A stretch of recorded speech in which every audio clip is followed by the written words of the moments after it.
जैसे एक शख्स के जीवन में कई उतार चढ़ाव के बाद किसी मुकाम पर वो पहुंचता है, एक तारीख भी कई तारीखें तय करने के बाद आती है। 22 जनवरी 2024 की परिकल्पना 1 फरवरी 1986, 9 नवंबर 1989, 25 सितंबर 1990, 6 दिसंबर 1992, 30 जून 2009, 30 सितंबर 2010 और हाँ 9 नवंबर 2019 की घटनाओं के बगैर मुमकिन नहीं है। साल 2019 नवंबर महीने का दूसरा शनिवार था। देश ही क्या, पूरी दुनिया की निगाहें भारत के सुप्रीम कोर्ट की तरफ थी। इस दिन देश की सर्वोच्च अदालत 500 बरस से ज्यादा समय से चले आ रहे राम मंदिर बाबरी मस्जिद विवाद का निपटारा करने वाली थी। देश के 46वें चीफ जस्टिस रहे रंजन गोगोई 17 नवंबर को यानी फैसले के अगले ही हफ्ते सुप्रीम कोर्ट से सेवानिवृत्त हो गए। रंजन गोगोई 13 महीने से कुछ अधिक दिन तक सुप्रीम कोर्ट के न्यायाधीश रहे।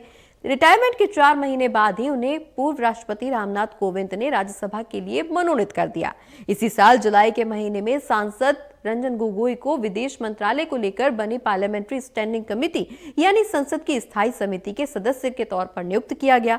पूर्व मुख्य न्यायाधीश रंजन गोगोई के रिटायरमेंट के बाद 18 नवंबर 2019 को शरद अरविंद बोबडे देश के मुख्य न्यायाधीश हो गए।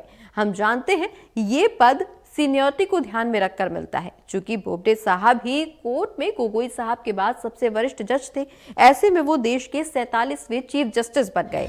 23 अप्रैल 2021 तक यानी करीब 17 महीने वो इस पद पर रहे। रिटायर होने के बाद बोबडे ने कोई सार्वजनिक पद नहीं संभाला। रिपोर्ट्स के मुताबिक वो फिलहाल मुंबई के महाराष्ट्र नेशनल लॉ यूनिवर्सिटी और नागपुर के महाराष्ट्र नेशनल लॉ यूनिवर्सिटी के वाइस चांसलर के तौर पर काम कर रहे हैं। शरद अरविंद बोबडे साहब के रिटायरमेंट के बाद एनवी रमना और यूयू ललित सुप्रीम कोर्ट के चीफ जस्टिस बने।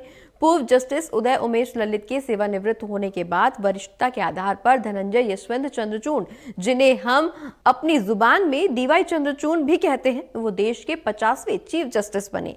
सुप्रीम कोर्ट पर फैसला सुनाने वाले 5 जज रिटायर हो चुके हैं। इस दौरान डीवाई चंद्रचूड़ ही हैं जो सुप्रीम कोर्ट में अभी भी कार्यरत हैं। जस्टिस चंद्रचूड़ का कार्यकाल इस साल नवंबर तक है। लंबे अरसे के बाद डीवाई चंद्रचूड़ के तौर पर देश की सर्वोच्च अदालत को 2 साल के लिए एक चीफ जस्टिस मिला है।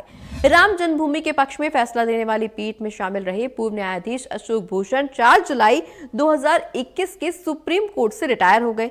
5 साल से कुछ महीने अधिक सर्वोच्च अदालत में बिताने के बाद अब अशोक भूषण सुप्रीम कोर्ट से रिटायर हुए हैं। 4 महीने के बाद ही केंद्र सरकार ने इन्हें national company law appellate tribunal यानी राष्ट्रीय कंपनी कानून अपीलेट न्यायीकरण के अध्यक्ष के तौर पर नियुक्त किया है। 4 साल के लिए भूषण की नियुक्ति हुई है। ऐसे में फिलहाल वो इसी पद पर काम कर रहे हैं।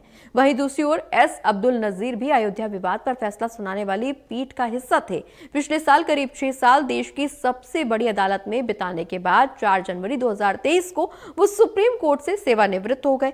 रिटायर होने के 2 महीने के बाद ही एस अब्दुल नजीर को आंध्र प्रदेश का राज्यपाल नियुक्त कर दिया गया। नजीर फिलहाल आंध्र प्रदेश के 24वें राज्यपाल के तौर पर अपनी भूमिका निभा रहे हैं।